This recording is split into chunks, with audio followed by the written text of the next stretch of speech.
Vamos a hablar de cultura, vamos a hablar de patrimonio, de historia. Les cuento que hace unos días, ustedes se acordarán, hablamos sobre el sitio de Algeciras, de la conquista por parte de las tropas castellanas y la posterior reconquista de las tropas del rey de Granada, Muhammad V, y la destrucción de la ciudad ante la amenaza de que la ciudad cayera de nuevo en manos castellanas. Algeciras, nuestra ciudad, quedó completamente arrasada, completamente destruida y permanecería así hasta principios del año 1700. Antonio Torremocha, doctor en Historia Medieval, muy buenas tardes. Buenas tardes, Adrián.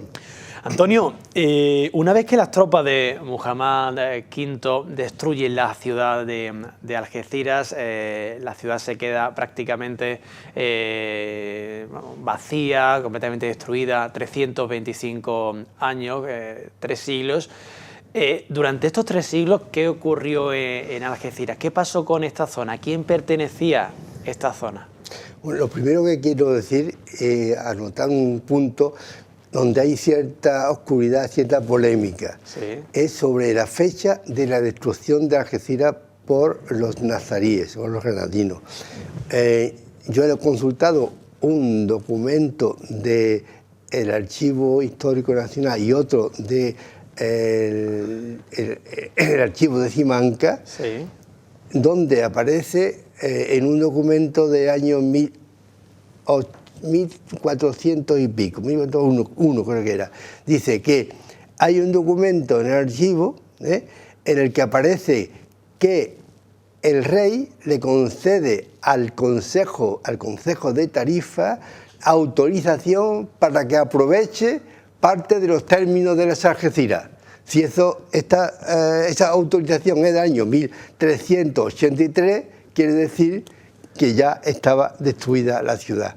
Por tanto, debió destruirse hacia en torno a 1380, como decíamos en otras ocasiones. Bien, ¿qué pasa entonces? Bueno, la ciudad queda destruida, pero en los primeros años nadie se atreve a ocupar esos términos, porque que estaban totalmente abandonados, porque los límites de los municipios de Tarifa, de Medinasidonia, de Alcalá de los Azules, lindaban con estos términos de Algeciras, pero por la parte oriental los términos granadinos, nazaríes de Castellar y de Gibraltar, pues amenazaban también. Quiere decir que al principio no explotan estos términos, pero cuando ya en tiempos de Juan I, hacia 1380 y tantos,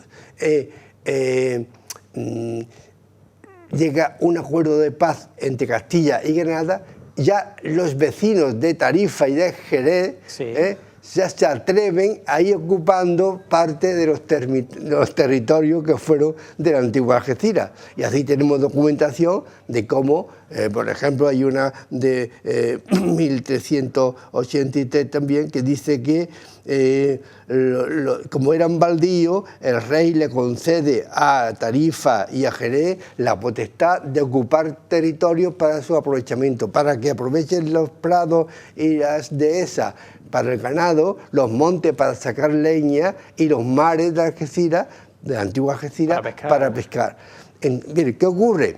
Ocurre que unos años más tarde, en 1462, los castellanos, Enrique IV, conquista Gibraltar a los nazaríes.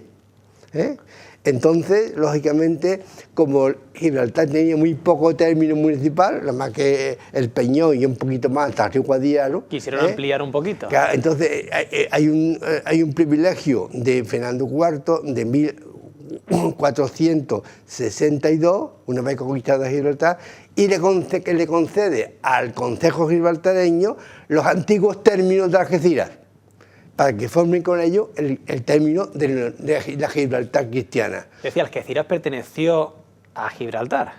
Claro, vamos a ver, no, Algeciras no, todavía no pertenecía a Gibraltar, toda Algeciras era un baldío, porque desde que Muhammad V lo conquistó y después lo destruyó, ya te he dicho que quedó eso abandonado y lo estuvieron explotando de manera no legal casi, Tarifa y Jerez, ¿verdad?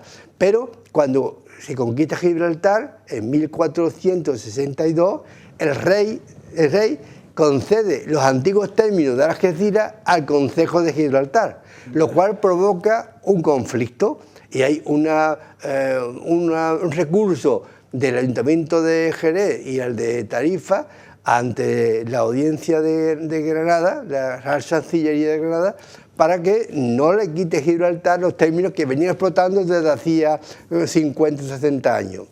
Entonces hay un pleito que lo genera los consejos de Tarifa sobre todo y el duque de Macedonia ante la Real Chancillería, porque Gibraltar se había quedado con aquellos términos que ellos alegaban que eran suyos. Es decir, tanto Jerez como Tarifa como Gibraltar querían los terrenos de Algeciras, pero ¿qué interés tenían esos terrenos, Antonio? Bueno, para explotar riqueza, para repoblarlo y sacar la riqueza. Sacar rédito de ella, claro. Claro, pues, porque Gibraltar no tenía más que el Peñón y una pequeña franja hasta el Guadiaro. Ahora su término se extiende a lo que hoy es los barrios, San Roque, La Línea y Algeciras, todo eso.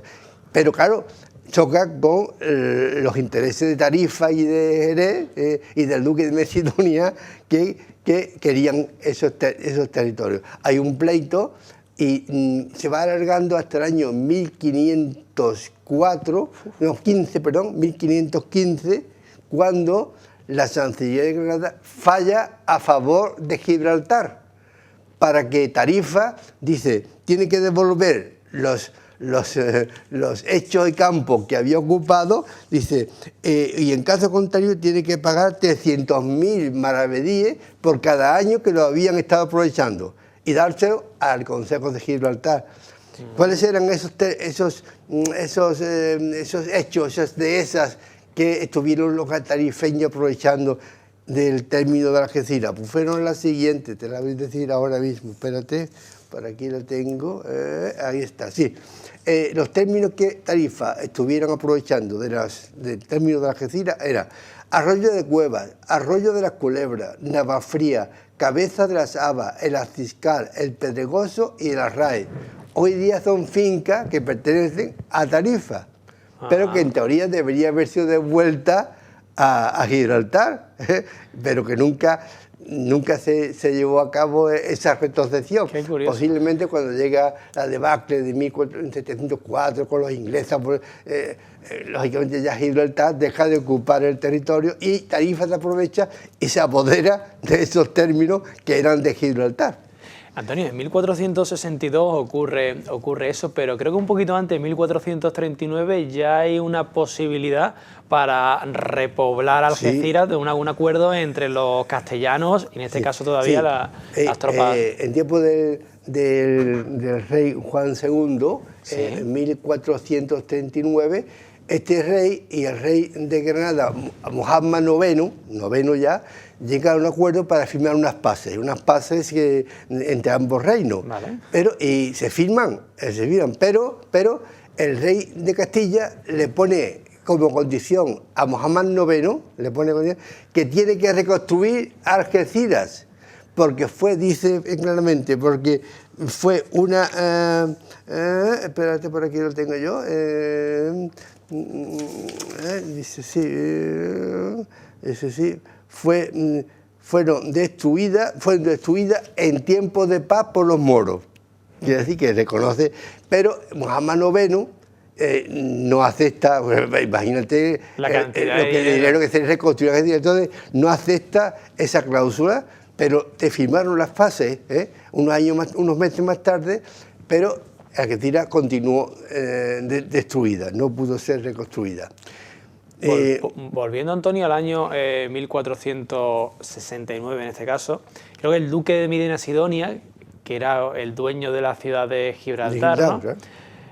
¿Cómo hacen la repartición de los terrenos de Algeciras entre los vecinos? Sí, bueno, en 1462 rey Enrique IV conquista Gibraltar, Sí. Gibraltar no pasa a la corona de Castilla, sino a poder del duque de Medina Sidonia.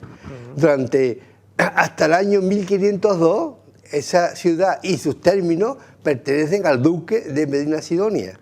Es decir, que es el que procede a un repartimiento pero que fracasa. No quieren venir gente a repoblar. Además, el duque tenía otros intereses, que eran las almadrabas, donde sacaba millones de, lo que hizo millones de euros de beneficios, porque sus almadrabas iban desde la línea, o la futura de Gibraltar, hasta la frontera con Portugal. Todas esas almadrabas le pertenecían, la de Conil, la de Barbate, la de Tarifa, toda la de Gibraltar. Y era inmensamente rico, era un poder similar al del monarca, ¿verdad? Entonces, no tenía mucho interés en repoblar Gibraltar. Lo único que quería es tener aquí una base para su almadraba. Pero, por tanto, no, hubo que esperar hasta el año 1502, cuando la reina Isabel la Católica consigue que el duque le devuelva o le entregue los términos de la antigua Algeciras. Y Gibraltar pasa a ser de una posesión feudal del duque a una villa de realengo, a una ciudad de realengo. Entonces, cuando en 1502 Gibraltar pasa a ser de los reyes católicos, los reyes encargan a su secretario, a Zafra, Fernando de Zafra, para que venga a Gibraltar y haga un estudio de todos los hechos, de todas las tierras y de esas del término antiguo de la Algeciras, para poner en explotación y para repoblarla. Y en efecto los reyes católicos consiguen traer. Zafra en su informe dice, fíjate lo que dice de aquí está, por aquí, ¿dónde está? Sí, dice Zafra que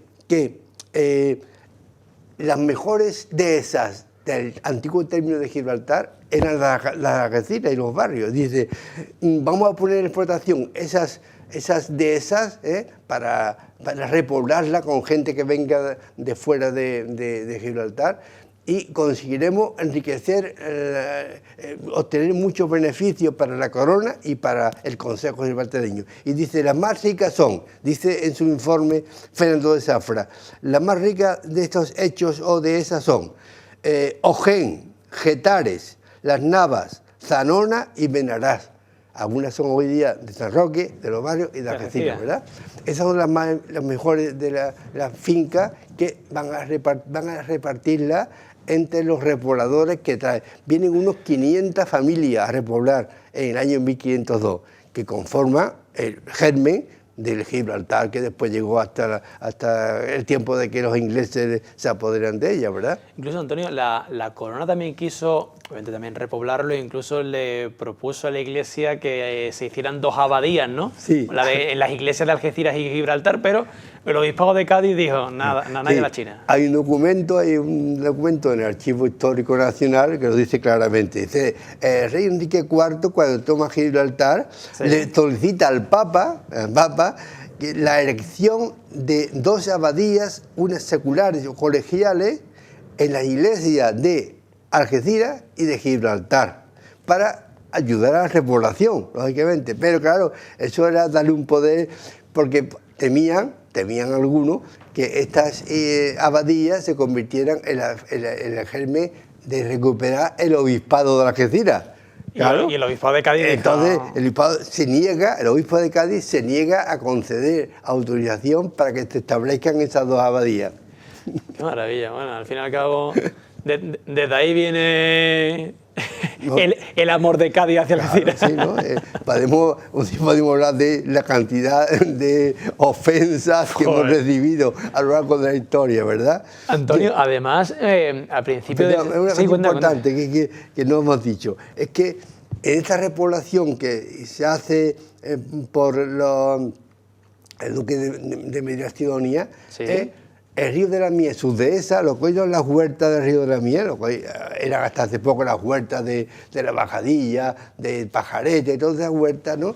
Ahí dice el documento que se conserva en el Archivo Histórico Nacional, dice que el marqués de Cádiz se había quedado con esa tierra y la estaba explotando con cañas de azúcar, pero que los vecinos de Gibraltar se querellaron ante la autoridad judicial para que no se pudiera, porque decía que los trabajadores de la caña de azúcar estaban ocupando las vaderas, los pasos, para pasar el ganado de un lado a otro del río. Y además que esas tierras deberían de ser utilizadas para cementeras, porque el término de Gibraltar era muy débil en la producción de trigo. De tal manera que debió triunfar el recurso de los vecinos, porque no volvió a hablarse nunca más de la caña de azúcar que se sembraba en el río de la Miel. Y en definitiva, Antonio, a pesar de todos estos intentos, a pesar de todas estas iniciativas para repoblar Algeciras, para repoblar esta zona, no pudo ser, y Algeciras, nuestra ciudad, estuvo abandonada, arrasada 325 años. No, pero no, la ciudad sí, la ciudad estuvo abandonada. Sí, pero el término municipal... pero el término Gibraltar y los Reyes Católicos consiguieron repoblarlo. Hay un montón de documentos sobre de las monjas de Gibraltar aquí en Algeciras, el pajarete también se entregó. Es decir, que el término estuvo repoblado en tiempos de los Reyes Católicos, hasta que la escuadra anglo-holandesa se apodera en 1704 de Gibraltar, pero hasta ahí estaba explotado. Pero es interesante una cosa, cómo estaba la ciudad en el año 1530, pues, a principios del siglo XVI. Pasa por aquí un señor que es un viajero, Pedro de Medina, y al pasar por aquí recoge en un libro toda su experiencia, lo que vio en todo el viaje, y dice lo siguiente de la Algeciras que en el año 1530 vio, de las ruinas de Algeciras, claro, dice, parecen en ella pedazos de muy hermosos edificios, en especial algunas torres de la cerca bien fuertes, a las cuales llega el mar. Tenía esta ciudad campos y dehesas y hierbas donde se crían los mejores ganados vacunos de España. Esas tierras se llaman hoy Campos de Tarifa. Claro, ya era Campo de Tarifa. Interesante era lo que vio Pedro de Medina al atravesar las ruinas de Algeciras. ¿En qué año fue eso, me ha dicho Antonio? 1530, no estaba con seguridad.